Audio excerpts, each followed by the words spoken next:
राजधानी लखनऊ में अपने जन्मदिन के मौके पर जब मायावती प्रेस कॉन्फ्रेंस को संबोधित करने आई तो एक नया चेहरा उनके साथ दिखाई दिया और यह चेहरा था उनके दूसरे भतीजे का, पार्टी के नेशनल कोऑर्डिनेटर आकाश आनंद के छोटे भाई का। और जैसे ही वो चेहरा सामने आया, मायावती को जन्मदिन की बधाई देने के लिए जब पार्टी के बड़े नेता पदाधिकारी मंच पर थे, उसी वक्त वो चेहरा भी मंच पर था। आकाश आनंद के छोटे भाई भी मंच पर थे और उसके बाद से ये कौतूहल, ये कयास लगने शुरू हो गए कि क्या अब मायावती के परिवार से, उनकी अगली पीढ़ियों से, जिस तरीके से आकाश आनंद बसपा की सियासत की बागडोर संभाले हैं, वो आगे आए हैं, क्या एक नया चेहरा अब बसपा की जो एक टॉप लीडरशिप है उसमें जुड़ने वाला है, उसमें दिखाई देने वाला है? क्या होता है इस भविष्य का, ये हमें देखना होगा। लेकिन अब ये नया चेहरा सबके लिए कौतूहल का विषय बन गया है और हर एक का ध्यान ये है कि बसपा की टॉप लीडरशिप में, वो चेहरों में जिसमें मायावती, उनके भाई आनंद कुमार, उनके भतीजे आकाश आनंद अब तक दिखाई देते थे, क्या एक और चेहरा जुड़ने वाला है? बसपा सुप्रीमो मायावती के साथ मंच पर दिखाई दिए इस नए चेहरे का नाम है ईशान आनंद।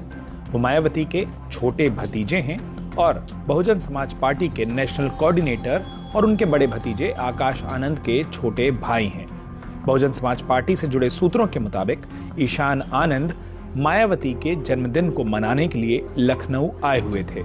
मायावती अक्सर अपने जन्मदिन के मौके पर राजधानी लखनऊ में पार्टी कार्यालय में कार्यक्रम को करने के बाद दिल्ली में अपने परिवार के साथ अपना जन्मदिन मनाती रही हैं। लेकिन इस बार वो लखनऊ में ही रहकर अपने जन्मदिन को मना रही हैं। ऐसे में उनके परिवार के सदस्य ही लखनऊ आ गए और उनके जन्मदिन को मनाने का कार्यक्रम बनाया। हालांकि बसपा सूत्रों से मिली इस जानकारी के बावजूद लोगों का ध्यान ईशान आनंद पर जाने की खास वजह यह भी है कि कुछ साल पहले इसी तरीके से मायावती के बड़े भतीजे और पार्टी में नेशनल कोऑर्डिनेटर आकाश आनंद भी मायावती के साथ कुछ यूं ही दिखाई दिए थे। मौका मायावती के जन्मदिन का ही था जब अखिलेश यादव की समाजवादी पार्टी और बहुजन समाज पार्टी का गठबंधन लोकसभा चुनावों के लिए हुआ था।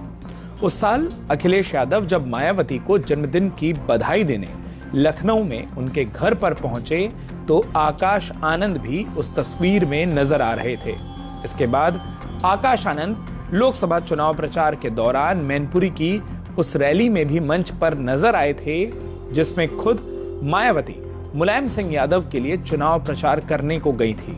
इस दौरान उन्होंने आकाश आनंद को मुलायम सिंह यादव से मिलवाया भी था।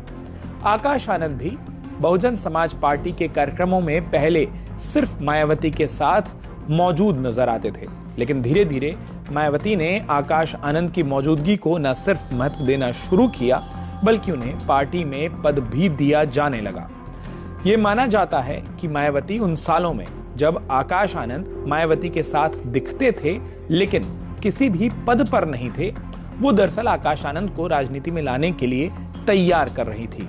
ऐसे में ठीक उसी तरीके से मायावती के साथ मंच पर दिखना, किसी पद पर ना होना, सार्वजनिक रूप से कुछ ना बोलना, ईशान आनंद के बारे में भी वही संकेत दिख रहे हैं। मीडिया रिपोर्ट्स के मुताबिक लंदन से कानून की पढ़ाई कर वापस लौटे ईशान आनंद पारिवारिक व्यापार को संभालने का काम करेंगे, लेकिन अगर वो राजनीति में भी आ जाएं तो कोई आश्चर्य नहीं होना चाहिए।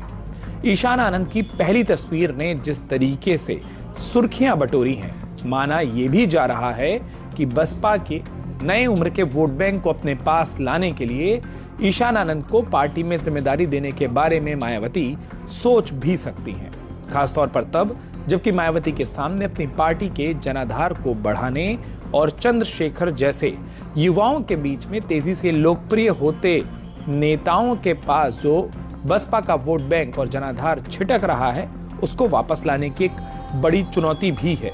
अब देखना यह होगा कि पहले अपने भाई और उसके बाद अपने बड़े भतीजे को पार्टी में लाने वाली, पार्टी के अहम पदों पर सुशोभित करने वाली, उनको अहम जिम्मेदारियां देने वाली मायावती अपने छोटे भतीजे ईशान आनंद के बारे में क्या कोई ऐसा ही फैसला लेती हैं? आपकी क्या राय है? आपको ईशान आनंद के राजनीतिक भविष्य के बारे में क्या कुछ लगता है? हमें कमेंट बॉक्स में लिखकर अपनी राय से जरूर रूबरू कराएं और साथ में उत्तर प्रदेश की सियासत और तमाम बड़ी अपडेट्स को सबसे पहले पाने के लिए अमर उजाला उत्तर प्रदेश को सब्सक्राइब करना, इस वीडियो के बारे में अपनी राय को कमेंट बॉक्स में लिखकर बताना बिल्कुल ना भूलें।